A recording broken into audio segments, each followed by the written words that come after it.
Welcome aviators, my name is Chris Palmer from Angle of Attack. Welcome to another question and answer session. We call it Motivation Monday. Sometimes it'll come out on a different day, but it's your flight training, aviation career, written test, ground school, anything aviation related that is trying to help you move forward in your aviation journey. That's what this is all about. It's your questions, things that are pressing for you.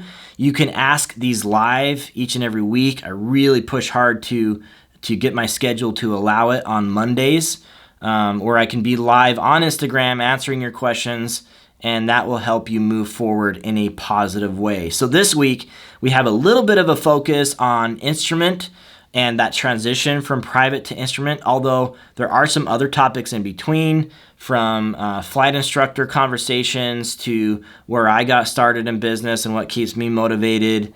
A little bit about our ground school here at Angle of Attack, just a handful of different things that I think will be really helpful for you, and almost about an hour of your questions. I really try to cram them in here. So let's get right into it. Here is your Motivation Monday for this early part of March. Enjoy. Let's start out with a non-instrument question first. There are quite a few instrument questions, but a lot of them today are revolving around how to go from private pilot to instrument, but I just wanted to answer this question right out of the gate. It was right here at the top.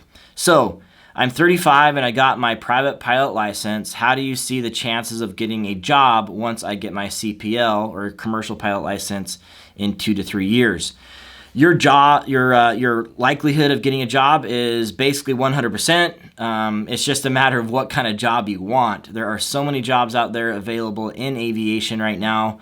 We are seeing a little bit of uncertainty now with the coronavirus going around and what that is doing to the markets and the airlines. I think that's definitely worth paying attention to, even when it comes to employment. So we need to keep an eye on that, but status quo as it's been historically the last several years and looking forward into the future with all the projections that the major companies and everyone's been saying is that there is a pilot shortage and those spots are being filled. And I'm definitely seeing that throughout all of aviation. So your chances of getting a job are essentially 100% if you put in the work and you get that done. You're not too old. I mean, 35 is not old to get into this. So you're actually very young, and there's plenty of opportunity that lay ahead for you in aviation. So yeah, keep it up. Good luck. And I'm sure that you'll do just fine. Again, you got to put in the work and make it happen. How long after private to wait before going into instrument training? So this is an interesting concept because I think the main holdback with instrument training is it is so different from what you experienced in your private pilot training.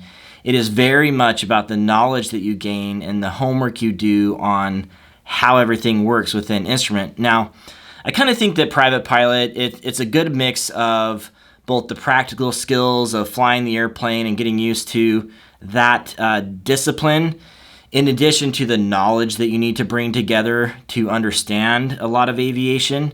I wouldn't say it's necessarily 50-50. I think it's probably 60% knowledge and 40% handling the airplane, maybe even more than that. But when we're looking at instrument training, it is completely different. I even tell people it's 90% knowledge and 10% skill.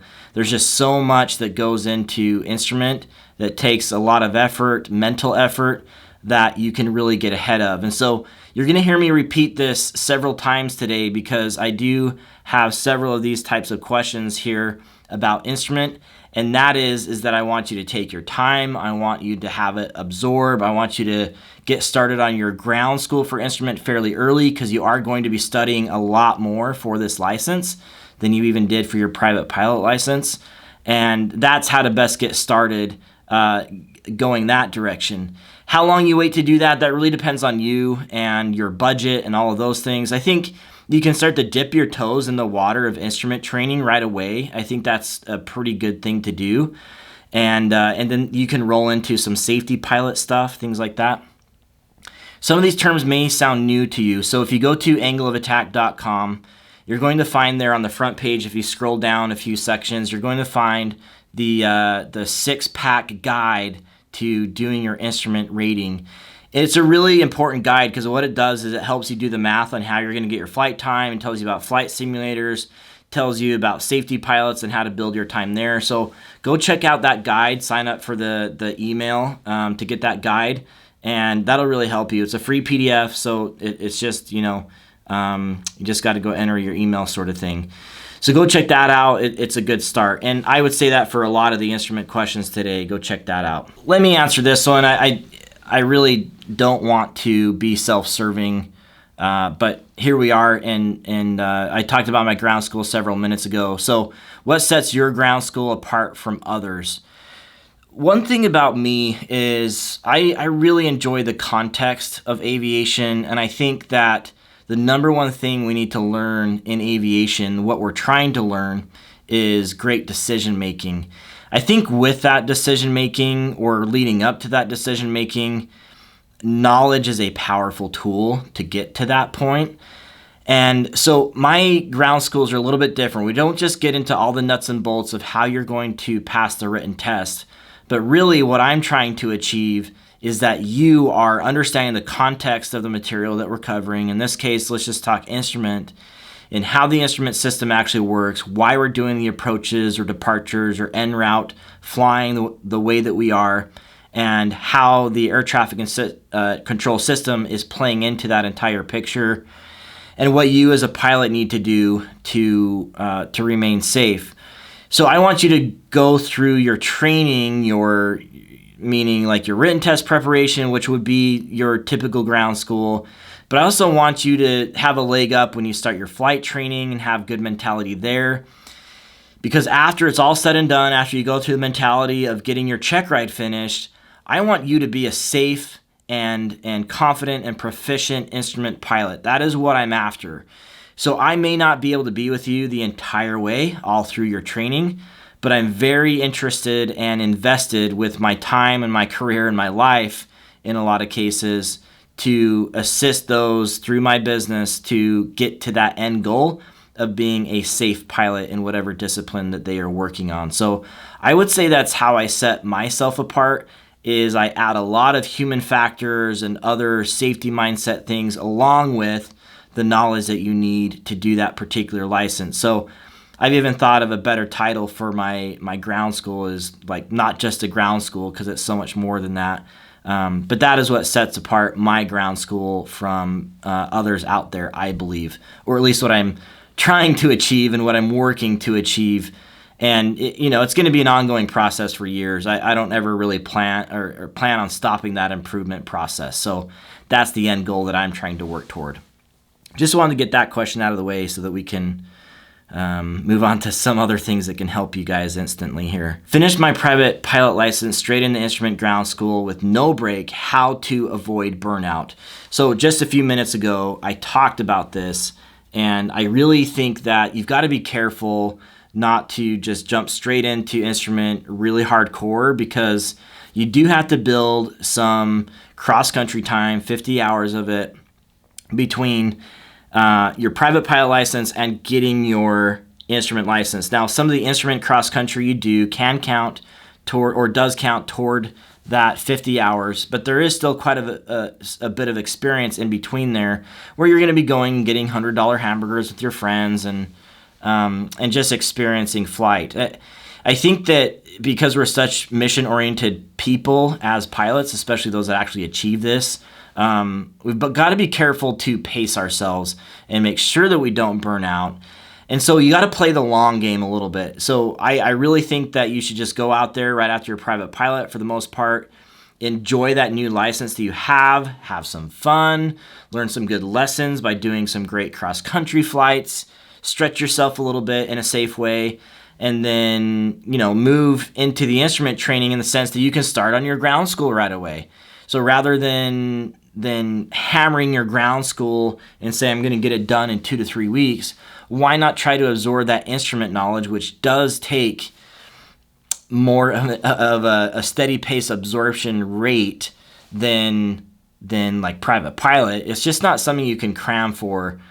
There are a lot of new concepts, thoughts, ideas, procedures that your mind needs to wrap around. So I think that while you're out there enjoying your private pilot license, just the VFR part of it, that you can, start on your ground school, but just, take it easy. Start to work into it little by little by little, and eventually you'll get to the point where it is time for that big push, and you'll be better prepared for it. So that's kind of my mindset. I know it's not that way for everyone. People are on different programs, but I'm never one that really thinks that flight training shouldn't be fun. I think if we're not having fun, something's not going quite right, and we need to readjust. And instrument flying can be absolutely fun. It is hard, but it can be fun. So I think if you're totally on burnout, then you got to dial it back a little bit. How could a VFR-only pilot effectively use an FTD like a Redbird? So this is behind me. This is an AATD. It's an advanced aviation training device. It can be used for instrument training and log the time up to 20 hours, which is very, very cool. But the concept of using such a tool for something like VFR flying is interesting. I'm more of a proponent for instrument flying that you really need to use the biggest instrument in VFR flying, which is the window outside and attitude flying and getting used to the senses of flying. And that's a huge part of the private pilot license. However, I think there is a lot to learn in the procedural and the emergency realm when it comes to like a training device like this. So you could get in here and do your checklists. You could get used to radio calls and pattern work and the steps you go through to do that.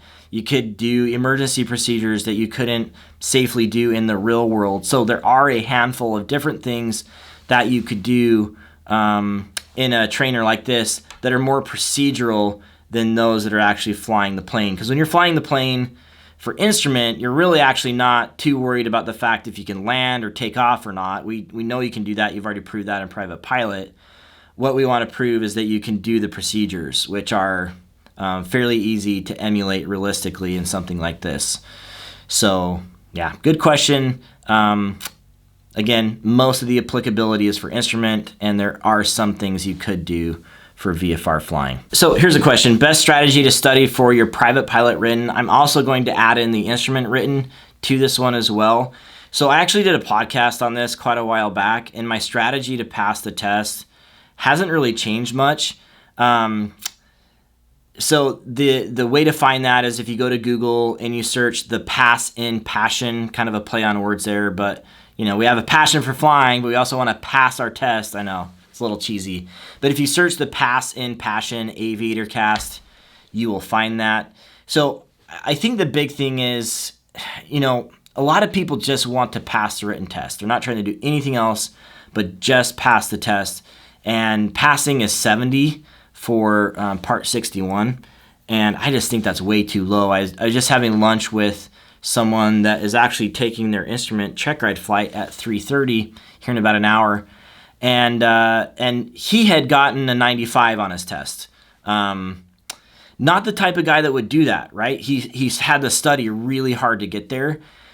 But then there's this other side of the industry that says, oh, you just got to pass your test and get it out of the way. I am not of that mentality. I think that the more work you do to study and pass your test well, the better off you're going to be. I won't endorse a student for their written test. I won't endorse you if you take my online ground school unless you score 3 tests in the 90s. I don't care if they're the low 90s or wherever they're at, but they got to be in the 90s so that you can show me you're doing the work and you're actually learning what you're doing. There are other sources of information that want you to do rote memorization to pass the test. But then what happens when you go to your actual flight training and you don't understand the material? You don't understand the charts. You don't understand the procedures. It did you no good to study and pass that test. Maybe in some small ways, but you're going to be drinking from the fire hose to an even greater extent when you go and do your flight training. So I'm really big on putting in the work and getting it done the right way. That means that you take a ground school. I'm really a huge proponent of ground school. There are some people that don't. They just go in and start to take practice tests and try to memorize everything. That doesn't get you anywhere. Take a ground school first, then start to work through the tests, find the areas that you're deficient in, study on those areas, rinse and repeat until you get into the rhythm of taking actual practice tests that are like the real tests, and then you score highly and go take the test right away. That, in a nutshell, is how to prepare for and pass the test. But I just think we have to commit ourselves to actually gaining the knowledge rather than just trying to pass the test. So there you go. Do I need to know everything before my private pilot written exam? You don't need to know everything. Here's the thing about aviation, okay? You are going to buy these textbooks for your private pilot license, and you're going to buy textbooks for your instrument and your commercial maybe even. And you are going to cram and learn all this stuff and know quite a bit when you go in and take your test. But that private pilot book, you're going to be using that private pilot book when you do your commercial test. You're going to be using that private pilot book when you take your certified flight instructor test. In other words, we never stop learning as pilots. And so if you plan on the fact that, hey, I don't need to know everything right now, you need to know enough to be safe. And I would say several steps beyond that. I definitely like people that are over-prepared, slightly over-prepared than under-prepared. But there is a point of diminishing returns where, hey, there is a lifelong of learning here, which is what I want you to plan for as a safe aviator, rather than just trying to cram the knowledge, pass the test, and move on like the learning has stopped. It hasn't stopped. I'm really big on pilots taking on this thought of being lifelong learners. So enjoy the journey. Yes, pass your test now, but also plan on doing even more over time, learning as you go along. That is what is going to keep you a safe pilot long term, and is that continual growth. So that is my advice there on that one. That no, you don't need to know everything, but you need to be striving to know everything over time. There you go. All right. How can I convince my flying buddy to scream clear instead of just saying clear prop? Well, have a little contest, okay? So this clear thing, I'm kind of I don't know, infamous. I'm going to say infamous, not even famous, for having this clear thing that I scream before starting the prop. People practically whisper the clear prop term, okay? They'll open the window, oh, clear prop. Nobody sees what's going on. Nobody understands. Nobody hears you, okay? No, it gets no one's attention. You yell clear like I yell clear, and everyone's going to pop up, turn their head. They might be shocked and maybe a little bit scared.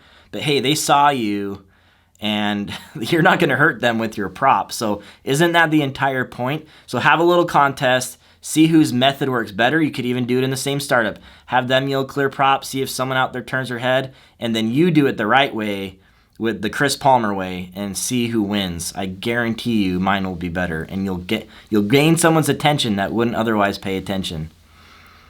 It's a proven fact. I've done it so many times, like people just look shocked. In fact, the other day I did it here in Camarillo on the ramp.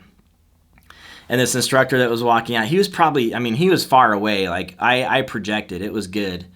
And he saw me and like kind of looked at the plane and looked a little shocked and scared, and then went like this and held his hands up and like made a 30-degree turn the other direction. He wasn't anywhere close, but I scared him away from coming anywhere close to us.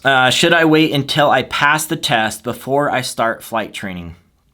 I think it's interesting to discuss this in the case of instrument flight. So we are going to talk about that here in a second. However, typically I do like the written test to be done before you go in and do your flight training. I think specifically for private and commercial, it makes a lot of sense to get your written test done before you actually go in.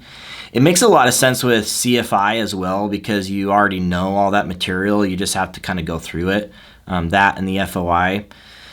But when it comes to instrument training, I think it's okay to take a little bit of a departure from that, because the concepts are so new and different and foreign and not always common sense, that I think it's sometimes good for you to get several hours with your instructor to specifically cover and work on some of the aspects that are coming out of your written test study and fly that sort of stuff so that you understand what's happening. So say that you are struggling with the concept and the layout and the execution of instrument approach procedures. So you know technically where to find some of the information, but you're not really clear on how it all comes together or why you're doing it or what it looks like when you actually fly this procedure. So to go out with an instructor just for several hours, maybe it's one lesson, maybe it's 2 lessons, and do some of these approaches, a lot of the light bulbs are going to start going on in terms of what you've been learning about those procedures. And then you're going to be able to take that little bit of experience back to the written test study and continue your work. There are several things that are just really helpful in this realm that will give you a little bit of an introduction to start instrument flying, and then you can go and take it back to the written test, have more of a concept for how or what they are talking about, and that will help you in posting that or getting to a quality level of passing that test for the instrument. So instrument is very tricky because it has a lot of extra information that doesn't come as natural for those that found private pilot to be fairly natural. So it just takes extra time and effort. And so I think being creative with the rules, the unwritten rules, like my unwritten rule of getting your written test done first, maybe there's a little bit of creativity there on that specific license that you can do to move forward. So good question. Any tips to help get into the mindset for FOI? And Glenn Cheecham, or gosh, I don't know if that's your last name. Anyway, he's a regular. Glenn is always here, and he's working on his instructor license. So the FOI, the Fundamentals of Instruction, is essentially, at the end of the day, a teaching guide and a teaching psychology handbook specifically for aviation. And it has a lot of great concepts in it that are kind of mainstays of how to be an effective teacher for those that know nothing about it and it doesn't come natural to. And it works pretty well. Here's the thing, though. I think it's a lot different, and you guys would agree with this. It's a lot different to read about flying an airplane and actually flying an airplane, right? I mean, it's almost like reading about what ice cream tastes like. I know there's always that example of someone explaining to you what ice cream tastes like and what it feels like. So I think that flying is a lot that way, but teaching is a lot that way as well. So to get you into the mindset for the FOI, the Fundamentals of Instruction, you can't just read about it. I think a lot of the concepts are better practiced and experienced prior to taking your actual definitely your flight instructor license or certificate check ride. So I'm big on practice teaching before you actually go take your test. I think it's the best way to practice for your flight instructor test, and that is going to be a great place to study or rather practice the concepts of your FOI. So regardless of how you go through and learn the FOI, whether you're literally reading the book or you're just getting the cliff notes on the book, you should practice those in person in a practical way with real students.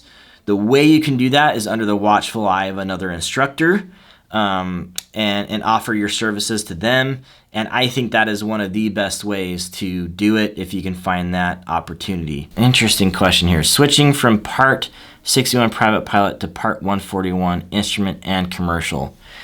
So I think your question is, you just kind of put that as a question there.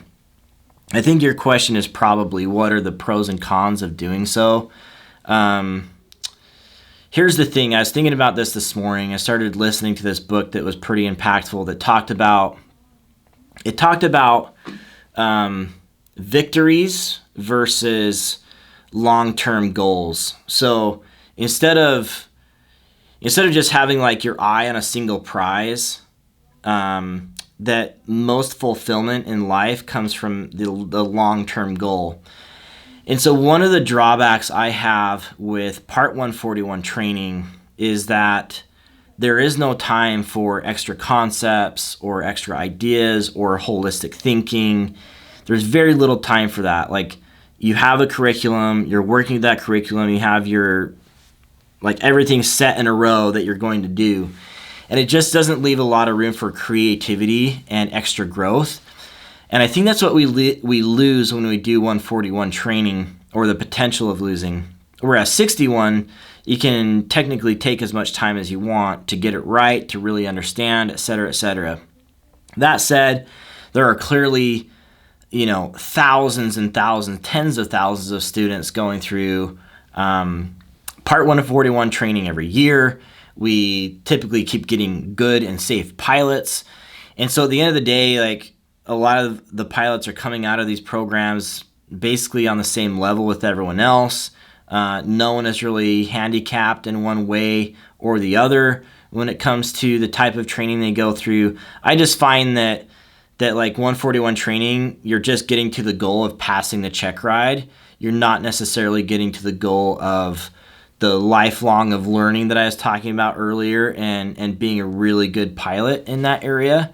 It's more getting the structure and the foundation down perfectly, absolutely perfectly. It's perfectly engineered so that you can build on that foundation later. I feel like that's the difference between Part 141 and 61. I've done both, and I think it really actually at the end of the day just depends on the school you're going to and the instructors you have. So always demand that you are getting the best. You can even do that at a 141 school. Make sure that you have the instructor that is just working for your benefit and that you click with. And that's probably the best advice I can give you in making that switch. How long would you expect to train before first solo cross country? CFI had a plan, but curious on your take.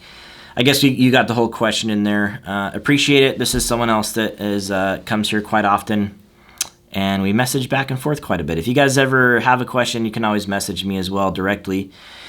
So how long would you expect to train before first solo cross country? CFI had a plan, but curious on your take. So it really just depends. And because I am a Part 61 school, I actually take a little bit of creative liberty here, especially when it comes to the cross country training, because where I'm at in Alaska, that's where my flight school is.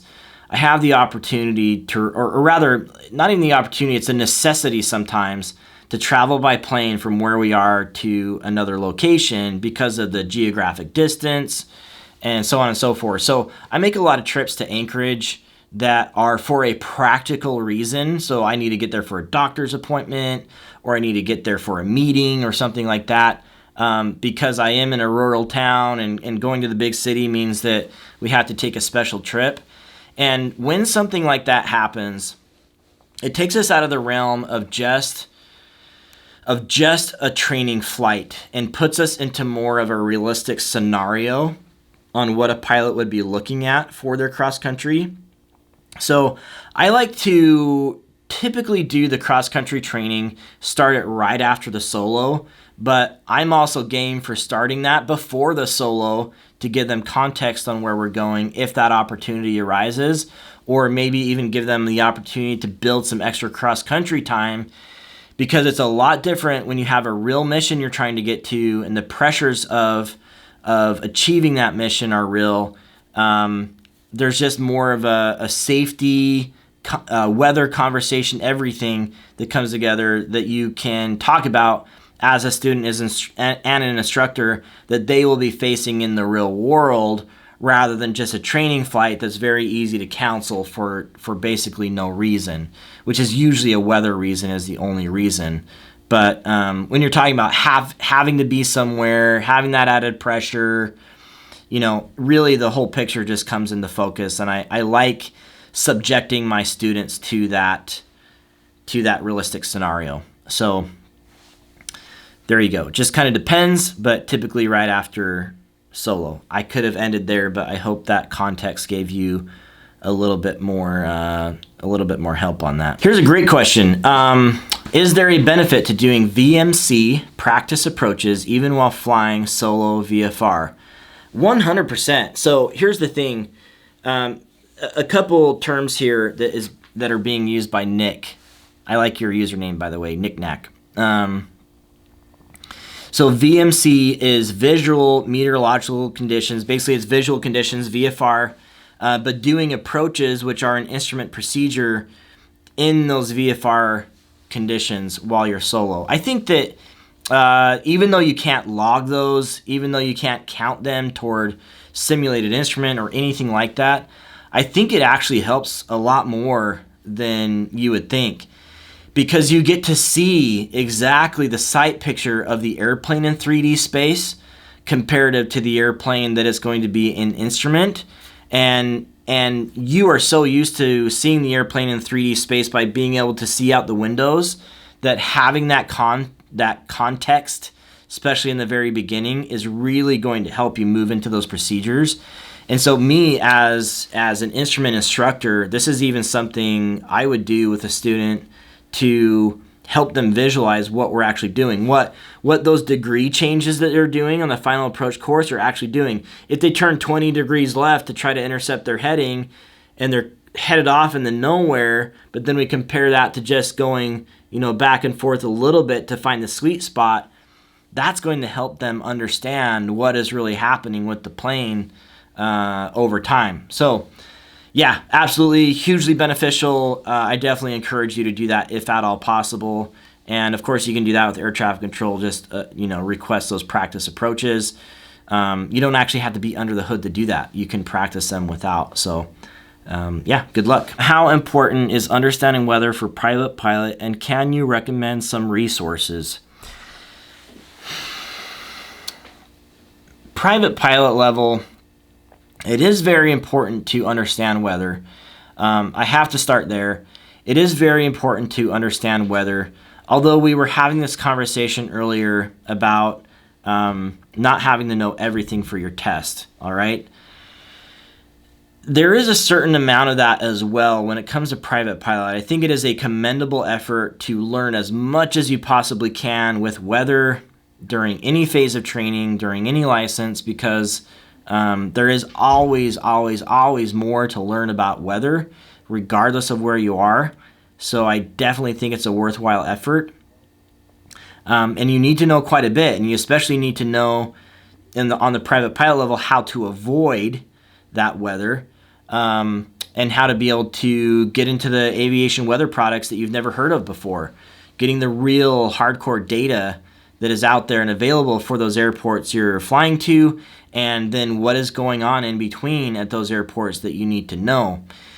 Now, when we're getting into IFR, now we're talking about actually flying in the weather and needing to know about the weather. So then you're getting the more tricky things like icing and embedded thunderstorms and just more to an extreme than you've experienced before.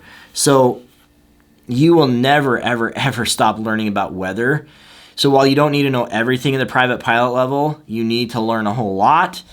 You need to learn a whole lot on the instrument level. You need to learn a whole lot on the commercial level. You need to learn even more on the CFI level, more and more all the time. I think a really cool way to do this is to pretend every single day. I'm not in this habit right now, but I have been in the past. Pretend every single day that you're going to take a flight, especially those days where the weather is bad and you wouldn't be flying. Plan that flight with ForeFlight and look at the weather and see the different weather products that are popping up that you may not have seen before. Airmets like Zulu airmets and Tango airmets, which would be icing and turbulence. And then your mountain obscuration, your Sierra airmets, those things that you don't usually get to see. Convection, convective outlooks and convective sigmets. All of those things, knowing what they look like, seeing them pop up. And then maybe you're even getting into icing charts and stuff like that. But look at it, especially when there is new weather that you don't usually look at, so that you can see what's happening and to get a holistic view. I think that's really, really helpful. I think resources, I think the practice and habit of actually doing it is the best thing. Understanding the weather products that are out there, and then knowing your particular flow on doing it, because you do not need to know everything on the weather. All right, you don't need to know absolutely everything. I'm going to give you guys one little tip here that is quite unknown, but is the one thing that you can take away as a resource today to understanding the weather a little bit better, okay? So if you go in the ForeFlight and you pull up an airport, you're going to see the METAR, you're going to see the forecast. That's the area I want you to look in. There's the TAF, the Terminal Aerodrome Forecast, which is a human-generated forecast for that specific airport. And it's out into the future, so it's a forecast. It's not an observation of what's going on right now. You have the model output statistics, which is not an official thing, but you can look at that maybe out a little bit further. Not really included in your flight planning, but it might give you a better idea. But then there's the next section, which is what I'm getting at. It's the discussion. So the weather services, the people that write this weather and give us our TAFs, for example, they actually have an aviation write-up that they do in that discussion, and they will talk about what's going on a large scale in your local area in plain language, the type of weather that's coming in, what type of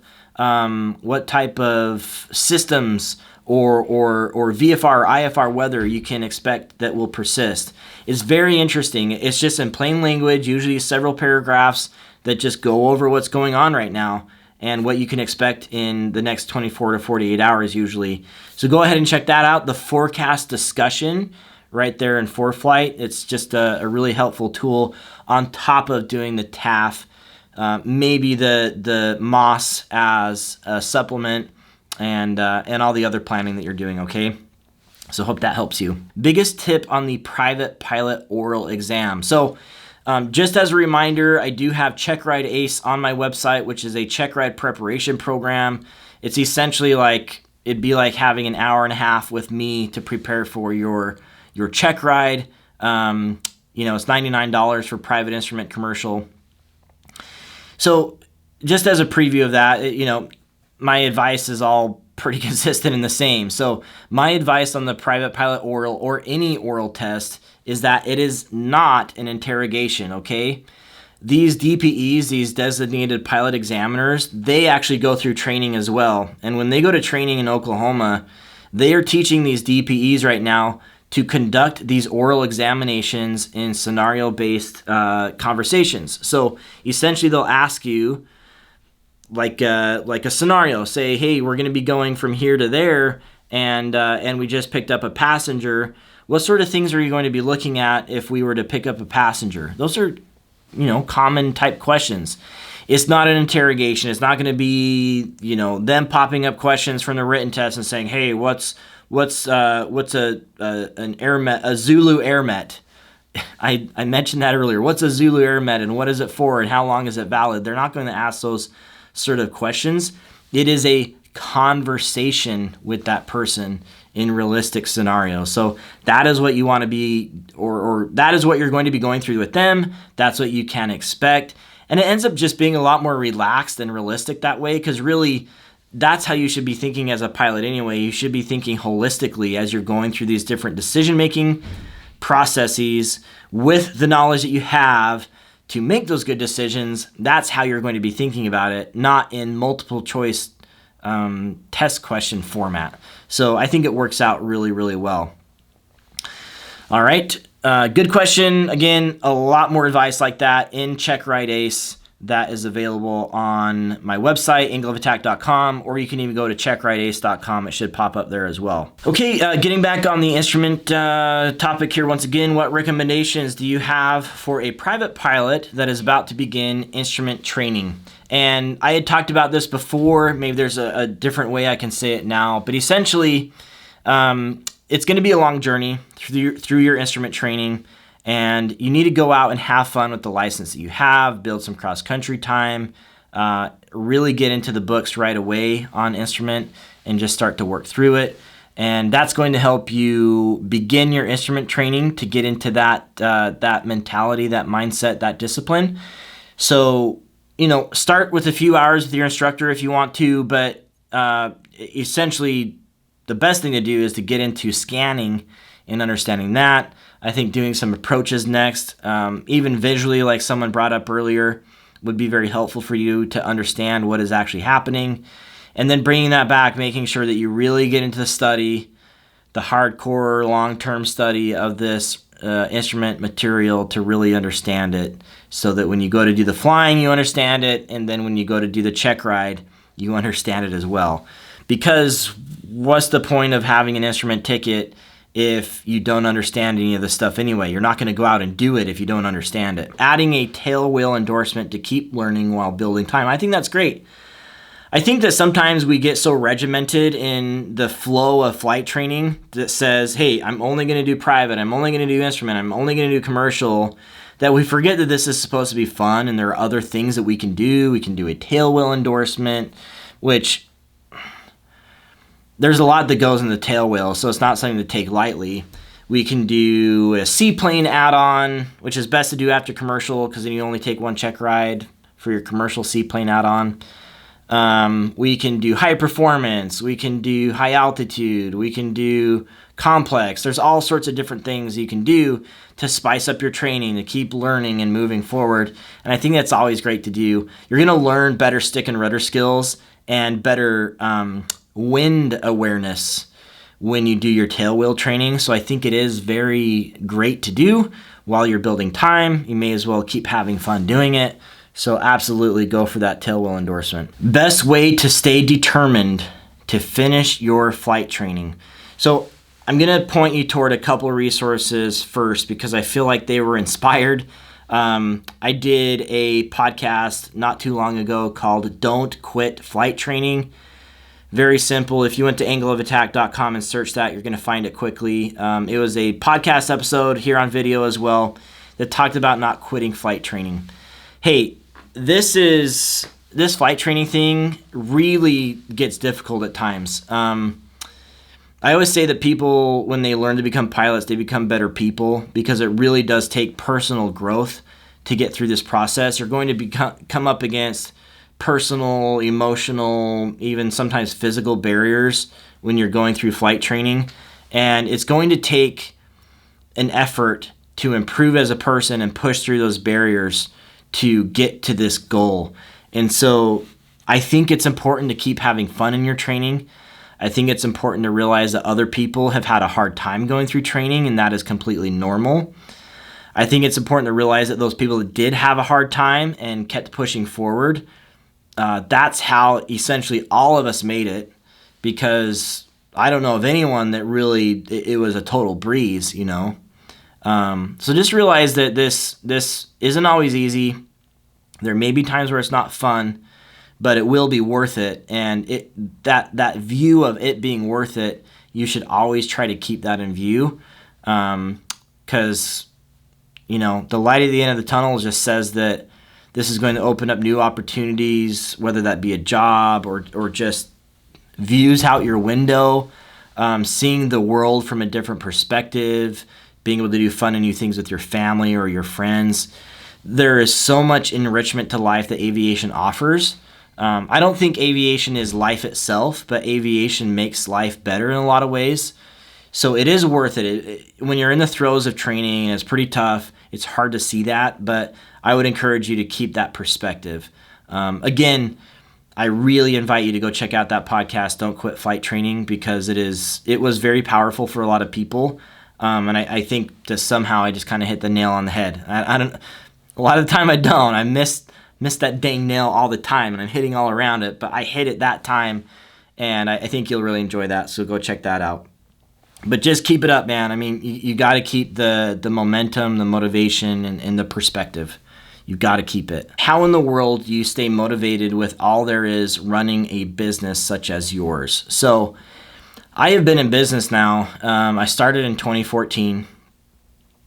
2014? No, 2006. It's 14 years old almost. In March, actually. So I'm right there at the 14-year mark.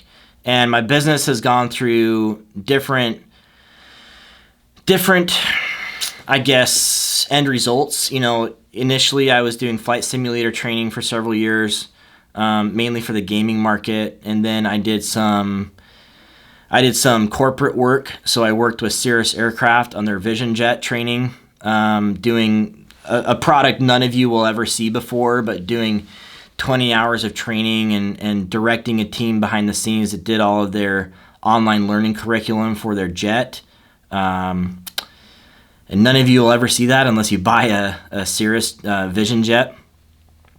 And then I rolled into this new form of business, which is what I really, really care about. And what really motivates me to keep moving forward is the success of the individual.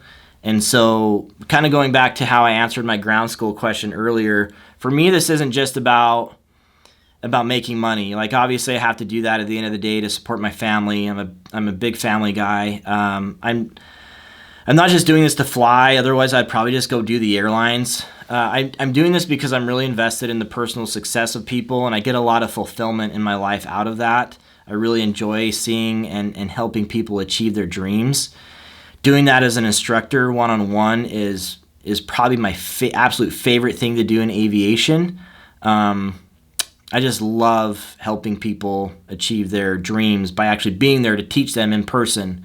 But I know I can't do that with everyone, and I have the ability to teach through video and websites and things. I've been pretty good at doing that. So I think for me, the money isn't crazy. It's I'm not the biggest name in the industry right now. Not saying that couldn't happen eventually, but I do this because it matters to people. I get messages every single day that say that my stuff has helped. And I have to believe that as I continue to grow that and focus on the individual, that eventually I'm going to be able to reach more people and achieve a result in aviation, which is increased safety, increased knowledge, and help more people get into it and get over those barriers that are so tough to get across. So that's why I do what I do, and that's what brings me to work every single day. I was, again, listening to this book today that was talking about that, like small victories versus long term, and I'm definitely in this the long term. I don't plan on going to the airlines. I don't plan on doing anything else. Not saying it couldn't happen at some point in some form or another, but I'm in this the long term to be a lifelong instructor and educator and really enjoy that. And so I have personal motivation to keep doing it.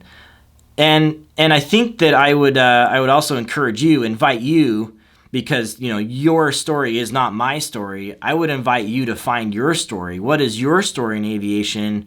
Where do you fit? What gets you out of bed every day in the morning to go and pursue an aviation? There's not just one answer. It might be the airlines. It might be agriculture work. It might be an instructor. It might be corporate work. It might be teaching. It could be any number of things. Maybe I have a friend that is really enjoying working at an airport right now as ops manager, and his main career might not be in the actual flying, but rather in airport operations. He's having a great time. There are so many different aspects of aviation that we can enjoy. So find what you want to do, what fulfills you, what gets you out of bed every day, and I encourage you to do that. But yeah, that's a little bit of my story and what makes my clock tick, and why I keep doing these videos every week. Now you see a little bit of why, because I really do want to help people and help them get to where they're going.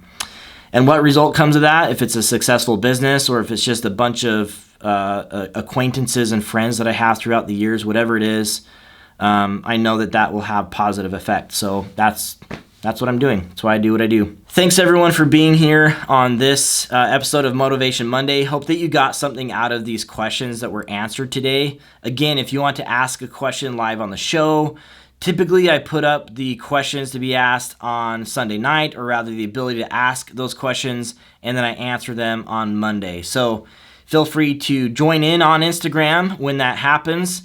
If you are watching this on YouTube, please subscribe to our channel. We'd love to send you more of the great training material that we're putting out. We have lots of great plans for the future as well. We have our Motivation Monday that comes out on Mondays. We have our 1 Minute Wings, and we have our podcast that comes out every Friday. And you should see even more material coming out as we ramp up that effort to give great training content to you. So make sure to subscribe, like this video, share it please. And if you are on any other platform, say iTunes or something, listening to the audio of this, or Spotify, make sure to subscribe as well. We are consistently releasing this podcast to everybody. So just appreciate you being here and hope that we can continue to help you in your journey to becoming a more knowledgeable, a safer, a more proficient aviator. So happy to be in that journey with you. And until next time, throttle on.